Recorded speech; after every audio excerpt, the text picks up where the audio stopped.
waa di leen di gërëm aussi di gërëm aussi partenaires yëpp surtout IPA nga xam ne ñu ñuy gunge te suñ defee historique bi c'était sur la cartographie des terres salées identifier ñaata tan moo fi newoon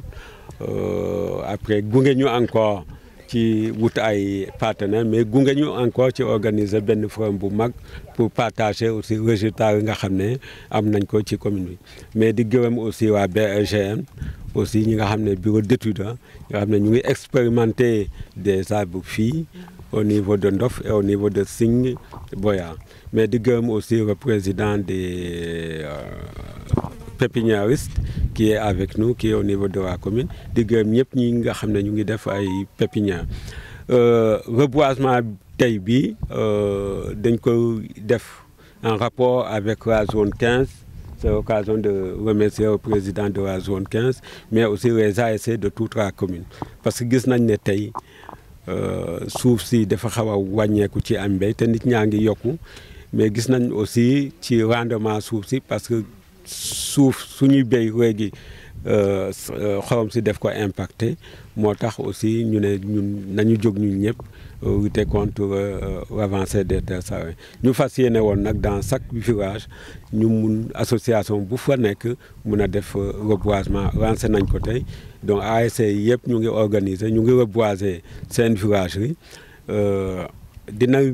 métti dina jafe ñu xayma ñaata superficie la ñu kii mais chaque ASC dina reboiser au minimum 530 ci dëkkam donc 530 soo ko doon calculer ak espacement fi donc dinañ mën a xam suñ paree dinañ mën a xam à peu près superficie bi ñaata la mais lu ci gën a am solo mooy conscience bi nga xam ne ASC yi am nañ ko conscience bi nga xam ne population bi am nañ ko mais aussi soobu bi ñu soobu ci xeex aussi avancée des terres salées moo ci gën a am solo bu baax a baax. waaw xorom si moom fu mu nekk nii sonn nañu bu baax a baax parce que da nga doon gis benn famille boo xam ne par exemple ay 5 personnes léegi peut-être 10 personnes la wu ñuy béy du yaatu du kii mënuñ ko étendre parce que tan yi ñoo tax. Rendement bi aussi day faible donc day am njeexital ci nutrition bi ci dundin bi même day am njeexital aussi ci santé bi mais day am njeexital aussi ci jur yi nga xam ne am nañ ko ci dëkk bi parce que da ngay gis waxtu bi sàmmkat yi yëpp ñu ci gën a bëri newuñ fii ñu ngi peut-être à Tamba ñenn ñi aussi ñu ngi côté Jolof ñeneen ñi aussi am na ñoo xam ne sax nee nañ tey mënatuñ wut nag mënatuñ wut xar parce que da ngay am nag ba pare di leen di topp nuit et jour donc yooyu moo tax mais am nañ yaakaar ne heure bu ñu taxawee reboisement bi ba gàncax bi ñëwaat peut-être dina tax ñu bëri aussi mun naa wut jiw parce que séeréer moom alalam moom ñaar la mooy suuf ak jiw. Et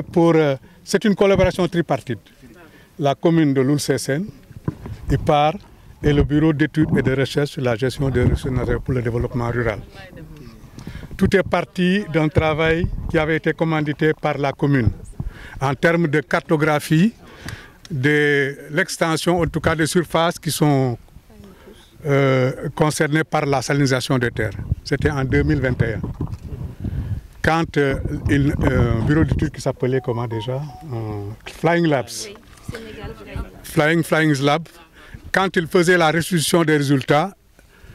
IPAR et la commune ont bien voulu inviter notre bureau pour assister à la restitution. Ce travail a montré que pratiquement un peu moins de 50% des terres de la commune sont affectées par la salinisation. Cela provient du fait que la commune est traversée par au moins 3 cours d'eau. 3 cours d'eau qui sont du système du Bas-Saloum. Et ce qui fait que donc toute la commune est soumise à ce phénomène de dégradation de terre. Quand on a assisté à la restitution, on a estimé qu'il était possible d'apporter la contribution de l'ISRA de la recherche d'une façon générale parce qu'on a eu à gérer, à mettre en œuvre un projet de recherche sur la lutte contre la salinisation des terres à la fin des années 90 dans la zone de Ndiafat. On avait travaillé avec des espèces qui nous provenaient d'Israël, Tamarix aphylla,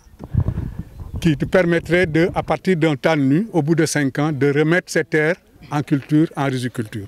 Donc ce sont ces résultats qu'on a voulu transférer ici. Donc un des sites qui avait été choisi, il y en a 2. Un là où on est né à Ndof et l'autre dans le village de Singboyar. Ce site-là fait à peu près au moins 8 hectares, 6 hectares. Il y a 6 blocs. On a reconduit le même dispositif qui était à Ndiafat, qui consiste à planter le tamarix et à aussi avoir des diguettes pour permettre on a fait une microtopographie qui permet d'avoir le passage des eaux. Donc, on a mis les diguettes pour permettre de stocker de l'eau pendant une certaine période, ouvrir ces diguettes et lessiver le sol, ce qui permet au bout de 2 ou 3 ans de lessiver complètement en appui aux espèces qui sont plantées à l'intérieur parce que ces espèces ont la possibilité d'utiliser l'eau salée. Ils ont des glandes salines qui permettent d'évapotranspirer le sol salé. Ce qui fait que quand ils sont en position, en état adulte, sur les feuilles, à partir du mois de mars, vous voyez du sel qui s'accumule sur les feuilles. Donc si on procède à des élagages périodiques, ça permet d'exporter le sol en dehors de la parcelle. Loul Sessène daal mooy gox boo xam ne tànnuñu ko Loul Sessène moo ñu tànn maire Loul Sessène moo gis liggéeyu IPAR ci yeneen gox yi mu ne man daal soxla naa leen mu sol ay dàllam ñëw ba IPAR ne ñu soxla naa leen ñu gis ne ku engagé la ba pare lim ñu wax bokkoon na ci loo xam ne mënoon nañ ko liggéey c'est-à-dire xayma ñaata terre salée moo am fii Loul Sessène jéem a xool acteurs yi liggéey fii nan leen di boole parce que daan terre salée moom benn nit mënu ko benn maire mënu ko benn baykat mënu ko il faut que ñu mànkoo nekk benn pour mën ko daan te IPAR ci loolu lay liggéey synergie des acteurs dialogue multi-acteurs te loolu la ñuy def suba sax dañu am benn réunion bu mag bu ñu bëgg a am fii Loul Sessène di waxtaan ci utilisation solaire mooy benn loo xam ne mën na dimbali ñi bëgg a def maraîchage wala agriculture pour ñu jot ci ndox bi ndox boo xam ne du am xorom ñu mën ci am ay rendement yu baax développer seen dëkk. suuf bi am xam ne ñu ngi 7589 je pense hectares de terre salée ce qui a été évalué en 2022 par l'équipe de RIPAR. Donc xam nga yooyu soo ko jëlee si 325 kilomètres carrés donc ci des du bari te ñun ku tax fii gën a am jafe-jafe parce que bras de mer bi def ñu soriwut te su tawee ndoxu géej bi ak ndoxu taw bi day jaxasoo bi day commencé continuer donc contaminer yeneen terre yi nga xam ne fi ñu taxam ne ceeb wañ fi doon béy mais gis nga ko tey mënatuñ ceeb béy ceeb te suñu objectif mooy nan la ñuy def ba mbéyum ceeb boobu ñëwaat waaw li ma waxoon la rek suñu ñëw bi fii dañuy liggéey ak ay acteurs yu bëri am nañu reboisement yoo xam ne dañ koy def ak commune Loul Sessène mu tax ba presque 17 villages dinañ bokk ci reboisement boobu mais ñu ngi liggéey aussi ak ay association benn association bu tudd les ambassadeurs de l'environnement ñoom la ñuy àndal dem Marlodge mercredi pour def reboisement ci mangrove bi parce que loolu aussi bokk na ci li mën a tax ñu wàññi sel bi ci dëkk bi. Bon, c'est le sergent-chef Mathias Eric Sarr. maay chef de brigade eaux et forêts Fimela aussi nekk responsable pépinière bi parce que garab yi ngeen gis nii garab yi pépinière wala jógee gis ngeen ñaw li ni ñu toll. parce que yii ñaw li yoo xam ne daaw bu ñu paree reboisement tout juste dañu commencé ñu defaat pépinière pour anticiper pour déwén parce que suñ ko defuloon aussi day yéex suñu balaa ñu jot semence day yéex ñu ne non il faut qu'on anticipe sur la moo tax boo demee pépinière da nga gis ay eucalyptus yoo xam ne ils te font 2 mètres de hauteur léegi pépinière nag c'est bien que ñu jël ñun coono lañ ci am nag pour sol beeg mbuus yi coono bu nga ne parce que main d'œuvre la laaj yàlla def na nag am nañ xëy ndaw yi ñu ñuy jàppale ci pépinière ba moo tax ñu permettre ñuy mën a def li ñuy def parce que tey pépinière boo fa demee ñun fu ñu ne on tourne vers les 80 000 à 100 000 plants ci pépinière ba loolu main d'œuvre la laaj sol mbuus bi moo gën a jafe ak ut terreau mais ñëw samp ko garab bi yomb na moo tax bu ñu ko sampee population bi ci boppam moom lañ ko sampal comme ni ma ko waxee léegi docteur yi fi ñëw ak ñu jógee IPAR ak docteur Mamadou Sène ñëpp ñëw fi yëpp pour leen kese ñoo tax ñu ñëw fii kon nag nit ñi bu ñu déplacé def yooyu yëpp dugal ay moyens dugal xaalis dugal lu ne ak coono bu ñu ciy am rek kon nag ñëpp dañ ko war a jàpp léegi nag lii nag dañ ko war a toppatoo parce que ñun ñoo ko moom man comme man maa ngi fi ci dëkk bi man bokk naa ci parce que tant que maa ngi fi ci laa bokk su ma fi jógee nag boobaa nag du ma ci bokkati mais tant que maa ngi fi man sama liggéey mooy man dinaa ko def de temps en temps dinaa ñëw di wër waaw léegi nag population bi ci boppam ñoo ñu war a jàppale nit ki mooy lan boo gisee koo xam ngeen waxtaan ci dëkk bi yéen ñëpp et d'accord ci benn kàddu ku gisati kuy yàq na ko signaler nit ñi mun ko sanctionner sanction bi du kooku la ñuy sanctionné dañuy sanctionné ñeneen ñi doon waaj def lu bon lu mel noonu ñooñu la ñuy sanctionné mais nekkul ki ñuy sanctionné non non kooku dafa pare mais tey kii bu defee gox benn garab ay kii élagage fay 100000 man ma doon wut semeñ pour dem dagg garab boobu mais du ma ko daggati ma dégg ne waa ji 100000 la fay mais du ma ko daggati kon kan la ñuy sanctionné man la ñuy sanctionné man mi bëggoon a def loolu moo tax loolu man loolu laa gisee sanction bi moo tax nii bu ñëwee dama naan non bàyyi la ñu sanctionné ko rek moo gën suñ ko sanctionné jox leçon lay doon pour ñu jox ko ñeneen léegi ASC bi dañ laa bëgg a waxal parce que ASC nekkul ay dem football yi noonu kese ASC dafa am activité yoo xam ne noo koy def surtout boo nekkee président boo ko jiitee da ngay def dara loo xam ne yow boo ci wàccee bu nit ñi mën a wax nga ne ah man bi ma nekkee président de maa defoon lii man loolu moo ma ci neex man su gisee reboisement yi ma def yi ma ci gën a neex mooy su ma ñëwaatee gis mu loolu moo ma ci daaxal mais nekkul lu ma koy def non non non parce que ça fait tellement plaisir nga gis loo xam ne yaa ko fi jëmbat mu ñëw nga fekkaat ko fa mu màgg man loolu moo ma gën a neex ci àdduna moo tax fu ñuy reboiser amul fu ma demul reboiser fii nii Popenguine sax boo fa demee kooku yi nekk foofu ci biir gorot ba man maa ko reboiser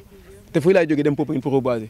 waaw léegi daal loolu laa bëgg jeunes yi daal laa bëgg ngeen jàppale ñoom docteur jàppale seen bopp yam seen bopp ngeen di jàppale mooy jàpp ci def suivi bi mais bu jaaree sax charrette sax ñu takk charrette ASC bi jël benn charrette def ko jëne bu ne kii ñu ko dox parce que ñawli bi fii tan yi day dégagement kii bi day évapotranspiration bi day am doole léegi nag moment mai juin foofu la laaj ngeen jàppale ko tuuti bu ngeen ko jàppale période bu génn rek après c'est fini di bu ñu amee 1 an deewul rek après c'est fini moo tax 1 an boobu nag la population jeunes yi ñëw jàpp ci pour mu mën a réussir ngeen baal ma ak merci beaucoup gidma dena paax ke buguma laya nak ten refu ye a cimbale taxa keke ten refu ye awe na ɓisidana mbiyan i njegiren ino njegun kon xa waru ino fop say nu terena nu inoox ndamtin mbi'in na andoona yee nene moƴu xennit parce que tanu leke na lora in taxar ke i njimanga den men jegkateero docteur Sène a layan xatoor jamani wore Gana Seck de l'an 2000 ci xotu butel yi ci lañ koy def fii te gis nga nu mu mel i ndiiki nag ga'a dig fa ten re'u dig fe yaqu a yaqoox fu jemule rokiida in ndiiki nag roog a taxa bo dig antisel fe oxo jalel ma bo andaam me a pare a ten taxu sax bo tanu leke oxo suptooxa bo vraiment i content na ten trop bo a suptooxa neke te fina